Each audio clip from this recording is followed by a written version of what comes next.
good morning. Niyata sa tong garden pero natay update.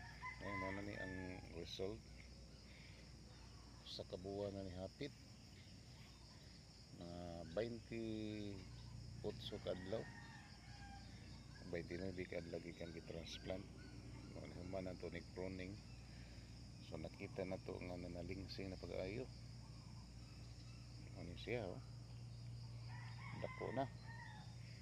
So muna ang kabuuhan na tong farm, nasa mga 500 kapin ka punuan nga sili.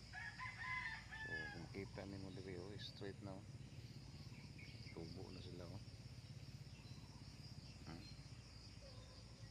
Tupong na hapit.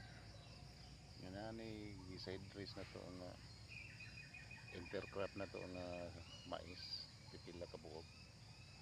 Kahit pagkamahala po din yung sinilya ng mais, sweet corn o mabuhi ang uban.